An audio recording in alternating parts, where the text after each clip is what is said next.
شخصیت‌های محترم، هموطنان عزیز، در آستانه 35مین سالگرد قتل عام 30,000 زندانی مجاهد و مبارز به همه سربداران آزادی و از رفشانان قیام‌های وقف ناپذیر و شهیدان انقلاب دموکراتیک مردم ایران درود می‌فرستیم. خونهای پاک شهیدان سال 67 امروز در قیام‌های پی در پی مردم ایران در جوشش است و جوانان شورشی نسل در نسل از آن انگیزه و الهام می‌گیرند. آن مجاهدان قهرمان با فریاد درود بر مسعود بر سر نام و آرمانشان ایستادگی کردند و هزار هزار سربدار شدند. هدف و آرمان آنها موضوع امروز و اکنون جامعه ایران است. آن 30,000 پسر و دختر شورشگری که در ماه‌های اخیر زندان‌های خامنه‌ای را در نوردیدند، آن دلاوران فداکار که کانون‌های شورشی را برپا کرده اند، رزمندگان همین آرمان هستند. آرمان آزادی، برابری و نفی ستم و بهره کشی.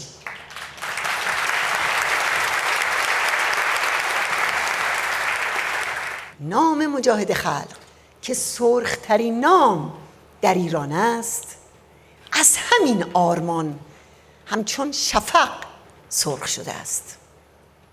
خشم بی پایان آخوندها که از 44 سال دشنامگویی و پخش دروغ علیه این نسل فروکش نکرده و ترس و قضاوت اونها نسبت به هر جمعی از مجاهدین ولو در فاصله هزاران کیلومتری از همین آرمان است که زمان و مکان نمی‌شناسد.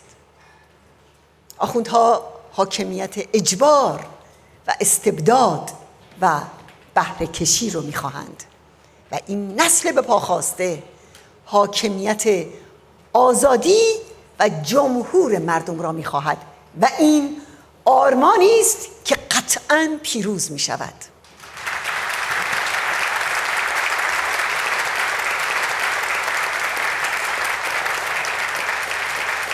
سی و 35 سال پیش در اولین روزهای مرداد، هیولای مرگ در سراسر ایران در سکوت و اختفا اما با شتاب زدگی بسیار در حال حرکت بود تا کسانی رو که بنا به حکم خمینی بر سر موضع مجاهدی خودشون پافشاری کرده و میکنند از میان بردارند.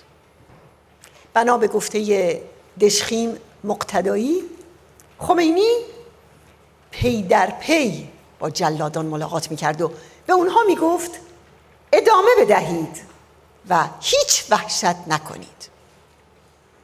هدف خمینی نابودی و نسل کشی مجاهدین بود که موجودیت رژیمش رو تهدید میکردند.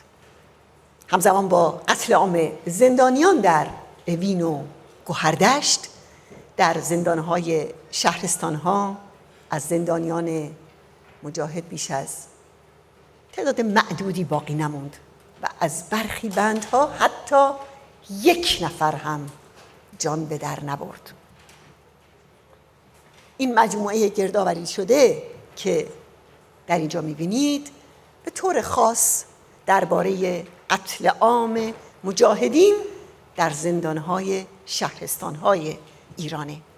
در این مجموعه شهادت‌ها و نوشته‌های شاهدان قتل عام درباره این واقعه در 10 شهرستان یا مرکز استان گردآوری و ثبت شده. در کتاب جنایت علیه بشریت که همه شما اون رو دیدین قبلا، اسامی بیش از 5,000 نفر فقط از مجاهدین سربدار شده اومده و در این کتاب با کمال تعجب میبینید که در 110 شهری که در اون قتل عام صورت گرفته، به عنوان مثال از زندان قم که دست کم 150 مجاهد سرموزه در اون بوده، فقط 8 اسم اون به چشم میخوره. در ماهشهر و بندرگز و چالوس و رامسر و گرمسار هر کدوم فقط 4 اسم و در 18 شهر فقط 2 یا 3 اسم و از 34 شهر فقط 1 اسم و مشخصات کامل ثبت شده، در حالی که همه میدونن که این زندان‌ها مملو از زندانیان مجاهد بوده. در برخی از بندها حتی 1 نفر رو هم زنده نگه نداشتند. واحد تحقیق شهیدان انبوهی اسامی مستعار داره همین الان که کسی اونها رو نمیشناسه و معلوم میشه که کسانی که با اونها بودند رو قتل عام کردند. در سال 67 بعد از مجاهدین، موج بعدی قتل عام در اوین و گوهردشت متوجه زندانیان غیر مجاهد و بیش از همه زندانیان مارکسیست شد. در مورد قتل عام زنان مجاهد، دادستان دادگاه استکهلم توضیح داد که زنان در موج اول اعدام شدند و ما در تحقیقات ما نتوانستیم زنانی را پیدا کنیم که از اعدام‌ها جان سالم به در برده باشند. رئیس هیئت مرگ در تهران، دشخیم نیری، در مورد علت قتل عام سال 67 گفت اگر قاطعیت امام نبود شاید اصلا نظام نمی ماند. رژیم خمینی در نخستین سالهای دهه 60 بیش از 300 زندان داشت که این بدون احتساب خونه های امن سپاه و دادستانی ها و کمیته های خمینیه. دوستان گرامی، از اولین هفته های بعد از شروع کشتار سال 67 مسعود در تلگرام هاش به دبیرکل ملل متحد در شهریور 67 حکم خمینی جلاد برای قتل عام مجاهدان سرموزه رو افشا کرد و جنبش دادخواهی قتل عام شدگان آغاز شد. همراه با تظاهرات و اعتصاب غذا و حتی یک مورد خودسوزی در آمریکا و همچنین برگزاری دادگاه‌های مردمی و سمبولیک در کشورهای مختلف که گزارش و عکس‌های اون در نشریات مقاومت در همون زمان منتشر شده. از سال 1395 مقاومت ما دادخواهی قتل عام زندانیان 67 رو در صدر اولویت‌های کار خودش قرار داد. در سطح بین المللی جنبش دادخواهی توجه وجدان‌های آگاه رو نسبت به قتل عام زندانیان جلب کرد.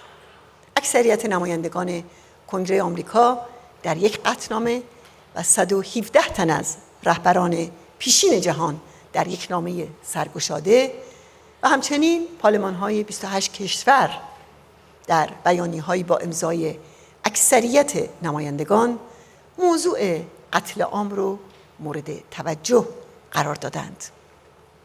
در آذر سال 99 7 تن از گزارشگران ویژه سازمان ملل متحد هشدار دادند که قتل عام زندانیان سیاسی در سال 67 بیش از این نباید بدون رسیدگی و مجازات باقی بمونه.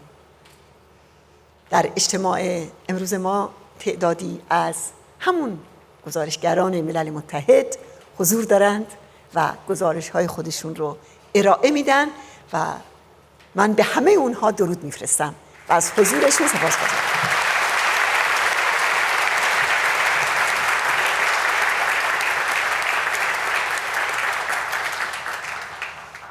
در همینجا باید از تلاش‌های بنیاد عدالت برای قتل عام شدگان سال 67 در ایران تحت ریاست آقای طاهر بومدرا مسئول پیشین حقوق بشر ملل متحد در عراق قدردانی کنم.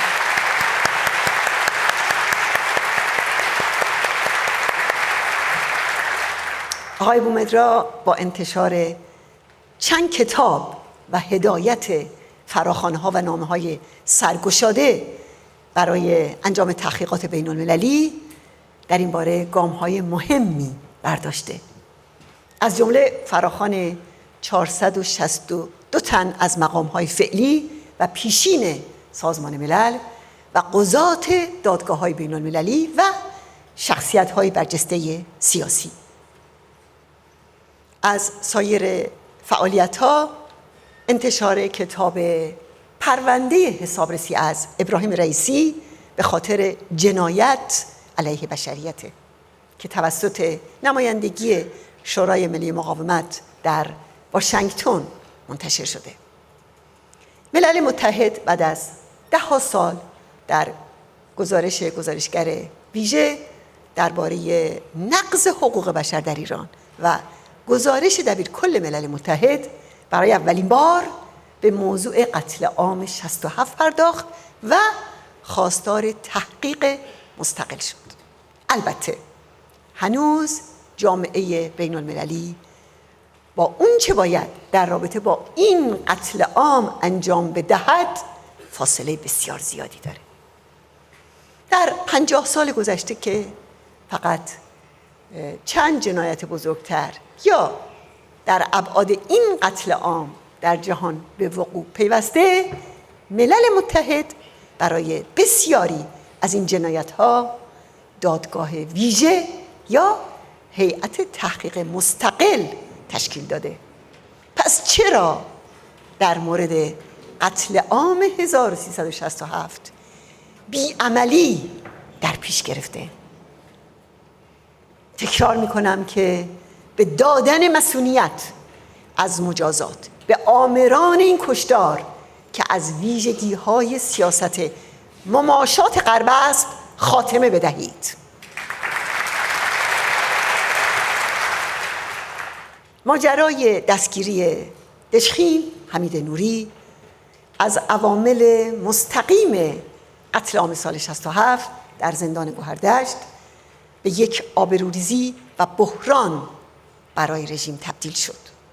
وزارت اطلاعات آخوندها در سال 98 یعنی 3.5 سال بعد از اوج گرفتن مجدد جنبش دادخواهی توسط مقاومت ایران میخواست اون رو برای مخدوش کردن این جنبش و همچنین علیه مجاهدین به کار بگیره. اما با روشنگری‌های بیوقفه مقاومت و نزدیک به 2 سال تظاهرات هموطنان عزیزمون در مقابل دادگاه و دخالت فعال اعضا و هواداران مجاهدین به عنوان شاهد و شاکی، انتقال دادگاه به آلبانی و ارائه اسناد و مدارک و محکومیت این دشخیم به حبس ابد، توطئه رژیم نقش برآب شد. به خصوص که برخلاف آخوند روحانی حالا رئیسی جلاد 67 بر کرسی ریاست جمهوری رژیم نشسته که از نظر قضایی یکی از چند متهم اصلی این پرونده است. به همین دلیل به موازات توطئه برای آزادی اسدی، دیپلمات تروریست بمبگذار در بلژیک، رژیم بار دیگه با گروگانگیری و یک بسیج همه جانبه دیپلماتیک، اطلاعاتی و مطبوعاتی و با به کار گرفتن مزدوران و عناصر مشکوک میخواد سوئد رو هم به زیر پا گذاشتن قانون و عدالت بکشونه. و ما هشدار میدیم که آزاد کردن آمران و عاملان جنایت علیه بشریت و نسل کشی به هر دلیل و بهانه‌ای که باشد مطلقاً غیر قابل توجیه است و جز دادن چراغ سبز به رژیم آخوندی برای کشتار و ترور و گروگانگیری بیشتر هیچ نتیجه‌ای نخواهد داشت.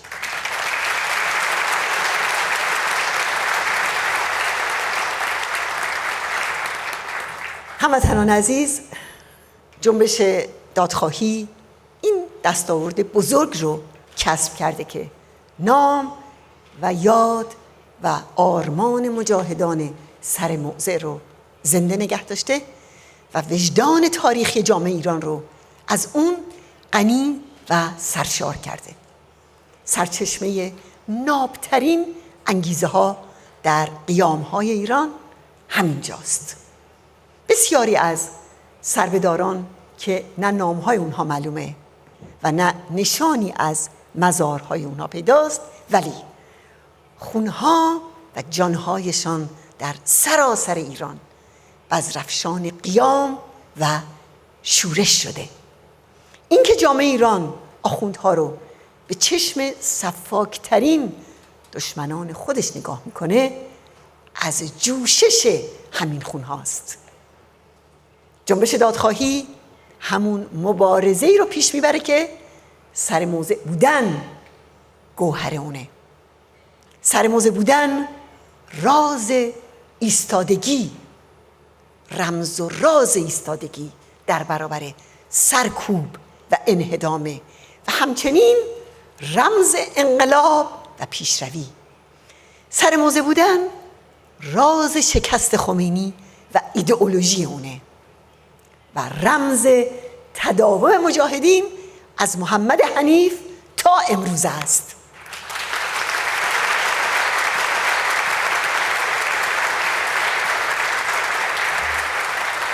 در همینجا همه زندانیان از بند رسته، همه خانواده ها و آشنایان شهیدان و همه هواداران این مقاومت و مجاهدین رو فرا میخونم که برای به دست آوردن اطلاعات این کشتار حتی به اندازه یک سطر یا یک کلمه تلاش کنند و به ما یاری برسونند.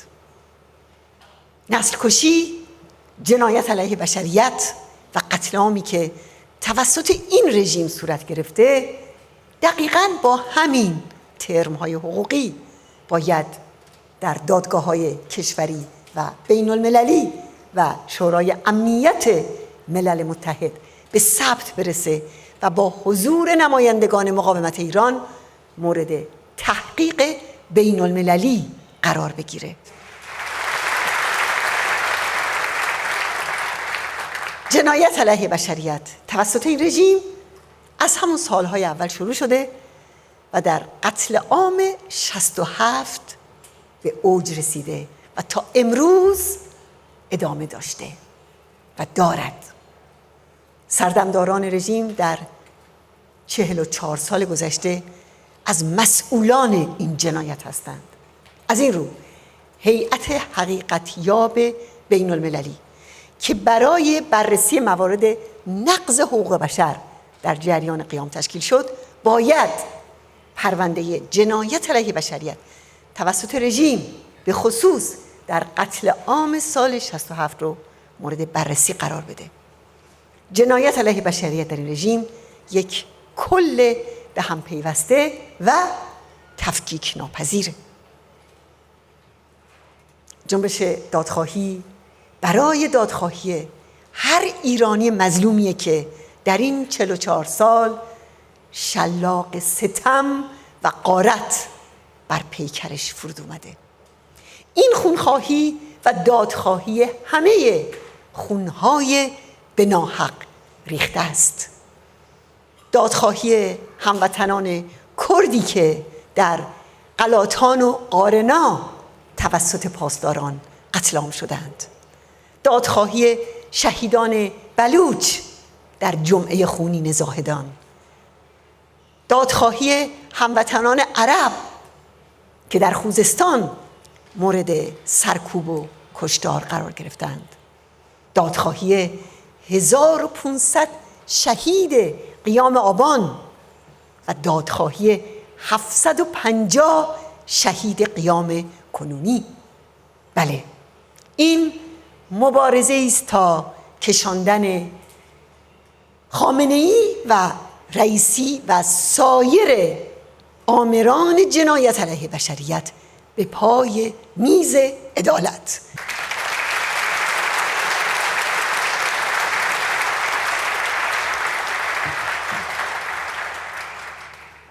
این دادخواهی بخش جدایی ناپذیر مقاومت برای سرنگونی رژیم ولایت فقیه است.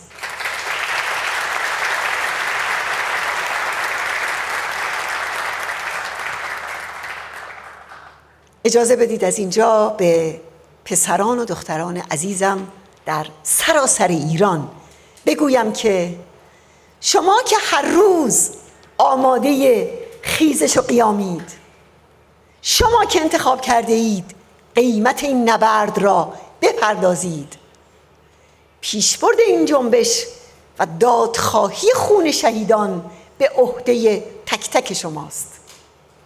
آنها شما را در هر کوی و برزن صدا می کنند، از هر مزار پیدا و ناپیدا شما را فرا می خوانند تا صدای آنها باشید و عصیان و شورش را که از خونهای آنها می جوشد به همه جا ببرید و دادخواهی و قیام را به سرنگونی این رژیم خونریز و مستبد برسانید.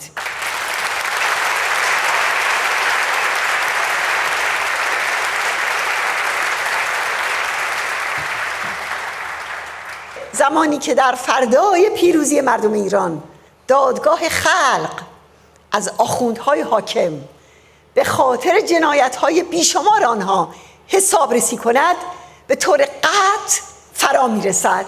سلام بر مردم ایران، سلام بر شهیدان، سلام بر آزادی.